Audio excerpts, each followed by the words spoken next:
کھانے کا، اٹھنے کا، بیٹھنے کا، لیٹنے کا، دعوت کا، اہتمام کا، چراغ کا، جسم کا، قدموں کا، زلفوں کا، چہرے کا، قدموں کا، نالین کا، ہر چیز آج بھی محفوظ ہے۔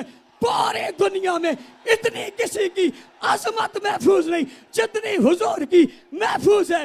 پوچھنے والا پوچھتا ہے اسے محفوظ کس نے کیا ہے؟ آخری جواب دے کر کہنے لگا ہوں اسے محفوظ کرنے والی شخصیات کا نام صحابہ ہے۔ کھل کر کہیے، ہاتھ اٹھائیے، صحابہ صحابہ صحابہ صحابہ صحابہ۔ ماحول بنائیے، وجد میں آئیے، ہاتھ کھڑیجیے۔ ختم نبوت کے پہلے پہرے دار صحابہ، عزت رکھنے والے صحابہ، دین پہنچانے والے صحابہ، شریعت پہنچانے والے صحابہ، اللہ ہم سب کو ان کے نقش قدم پر چلنے کی توفیق عطا فرمائے۔ واجب الاحترام، قابل صد احترام اسٹیج پر موجود زعماء ملت، اکابرین ملت، علماء کرام، بنگلہ دیش کے غیرت مند مسلمانوں، توحید و سنت کے پروانوں، اصحاب رسول کے دیوانوں، آج کی یہ عظیم الشان کانفرنس جو ختم نبوت کے عنوان سے منعقد ہے، عشاقان مصطفیٰ بنگلہ دیش کے کونے کونے سے یہاں جمع ہیں، اکابر علماء موجود ہیں۔ میں زیادہ وقت نہیں لینا چاہتا، ختم نبوت کے حوالے سے 3-4 باتیں عرض کرنا چاہتا ہوں۔ پہلی بات، جناب نبی کریم صلی اللہ علیہ وسلم آخری نبی اور آخری رسول ہیں۔ دنیا کو یہ بتانا کہ حضور نبی ہیں یہ کافی نہیں ہے، بلکہ مسلمان ہونے کے لیے ضروری ہے کہ یہ بتایا جائے جناب نبی کریم صلی اللہ علیہ وسلم آخری نبی ہیں۔ اس سبق کو، اس عنوان کو ہر گھر میں ہر فرد اپنے بچوں کو سکھائے، جس علاقے میں اس علاقے والوں کو سکھائے، تاکہ یہ بات ہر بچے، بوڑھے، جوان تک پہنچے کہ حضور اکرم صلی اللہ علیہ وسلم آخری نبی ہیں۔ یہ ایک بات ہے۔ اس کے ساتھ دوسری بات جب تک نہیں کریں گے بات پوری نہیں ہوگی۔ حضور علیہ السلام آخری نبی ہیں، ہر نسل کو سکھانا ہے، اور ساتھ یہ بھی سکھانا ہے جو حضور کو آخری نبی نہ مانے وہ مسلمان نہیں ہے۔ پہلی بات، حضور آخری نبی ہیں۔ اس کے ساتھ ملی ہوئی دوسری بات، جو حضور کو نبی تو مانے مگر آخری نبی نہ مانے وہ سبھی کچھ ہو سکتا ہے مگر مومن نہیں ہو سکتا۔ جناب رسول اللہ صلی اللہ علیہ وسلم آخری رسول ہیں۔ آپ کے بعد نبوت کا دروازہ بند ہو گیا۔ آپ خاتم النبیین ہیں، آپ خاتم المرسلین ہیں، آپ ہادی عالم ہیں، آپ رحمت کا کل ہیں، آپ رحمت کا مجسم ہیں، آپ ہی ساقی کوثر ہیں، آپ ہی شافع محشر ہیں، آپ ہی جانے جہاں ہیں، آپ محبوب خدا ہیں، محمد مصطفیٰ ہیں، احمد مجتبیٰ ہیں، آپ خیر الورا ہیں، آپ بدر الدجا ہیں، آپ شمس الضحیٰ ہیں، آپ رحمت للعالمین ہیں، آپ شفیع المذنبین ہیں، آپ خاتم النبیین ہیں، سید الاولین والآخرین ہیں، راحت العاشقین ہیں، امام المرسلین ہیں، نبیوں کے امام ہیں، مقتداؤں کے مقتدا ہیں، کائنات کے رسول ہیں۔ آپ ساری کائنات کے لیے رسول بنا کر بھیجے گئے۔ وما ارسلناک الا رحمت للعالمین۔ خدا اپنی خدائی میں رب العالمین ہے، آپ اپنی مصطفی میں رحمت للعالمین ہے۔ آپ کی عظمت بلند ہے، اللہ نے آپ کو نبیوں کا سردار بنایا۔ کافر کافر قدیری را کافر، کافر کافر قدیری را کافر، সংসদে আইন চাই, নবীর পরে নবী নাই, রাষ্ট্রীয় আইন চাই। নবীর পরে নবী নাই۔ چونکہ میرا وقت کم ہے، آپ بھی سارا وقت لے لیں گے تو میرے پاس کیا بچے گا؟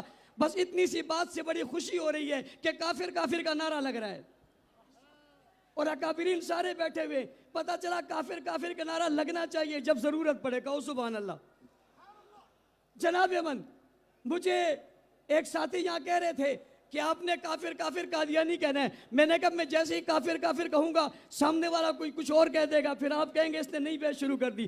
تو جناب نبی کریم صلی اللہ علیہ وسلم کے بارے میں قرآن کریم نے کہا والذین یؤمنون بما انزل الیک وما انزل من قبلک، وہ لوگ جو ایمان لاتے ہیں آپ پر جو نازل ہوا اور آپ سے پہلے جو نازل ہوا۔ اس کا مطلب ہے بادق کا لفظ نہیں ہے، آپ کے بعد کوئی آئے گا نہیں۔ جب آپ کے بعد نبی کوئی نہیں ہے تو اب جبرائیل نہیں آئے گا، وحی نہیں آئے گی، آسمان سے کوئی صحیفہ نہیں آئے گا، آسمان سے کوئی حکم نہیں آئے گا۔ کیوں نہیں آئے گا؟ وجہ کیا ہے؟ قرآن کریم نے کہا الیوم اکملت لکم دینکم واتممت علیکم نعمتی ورضیت لکم الاسلام دینا۔ اب کوئی اور دین نہیں آئے گا، اس لیے کہ یہ دین مکمل ہو گیا ہے۔ کامل ہو گیا ہے، پسند کر لیا گیا ہے، منتخب کر لیا گیا ہے۔ کائنات میں ایسا کوئی نبی نہیں آیا جس نے اپنے آنے کے بعد یہ اعلان کر دیا ہو، اس کی کتاب نے اعلان کر دیا ہو کہ اب دین مکمل ہو گیا، شریعت مکمل ہو گئی، بات مکمل ہو گئی۔ یہ بات اگر کہی ہے تو آمنہ کے لال نے کہی ہے، عبداللہ کے لخت جگر نے کہی ہے، ابو بکر عمر عثمان و حیدر کے پیغمبر نے کی ہے، جی ہاں رقیہ زینب ام کلثوم اور فاطمہ کے ابا نے کہی ہے، حسنین کے نانا کے لیے قرآن میں آیا ہے۔ دین مکمل ہو گیا ہے، اب کس کے بعد کسی اور کی ضرورت نہیں ہے۔ قرآن کریم نے کہا ما کان محمد ابا احد من رجالکم ولکن رسول اللہ و خاتم النبیین۔ خاتم النبیین کا لفظ آپ کے لیے خاص ہو کر قرآن میں آ گیا ہے۔ آپ کے بعد کوئی اور نبی نہیں ہے، رسول نہیں ہے، پیغمبر نہیں ہے، آ نہیں سکتا۔ نعرہ تکبیر، اللہ اکبر، کافر کافر، قدیری کافر، کافر کافر، قدیری کافر، اگلی بات سمجھیے، اللہ تکبیر۔ اگلی بات سمجھیے، حضور علیہ السلام نے فرمایا انا خاتم النبیین لا نبی بعدی، میں آخری نبی ہوں، میرے بعد کوئی نبی نہیں ہے۔ لو کان بعدی نبی لکان عمر، اگر میرے بعد کوئی نبی ہوتا، یہ صلاحیت عمر کی تھی، وہ نبی ہوتا، میرے بعد عمر نبی نہیں ہے، کوئی نبی نہیں ہوگا۔ میں ایک بات اور اہم آپ کے سامنے عرض کر کے اجازت چاہوں گا۔ سوال پیدا ہوتا ہے حضور کے بعد نبی کوئی نہیں آئے گا، بھئی کیوں نبی نہیں آئے گا؟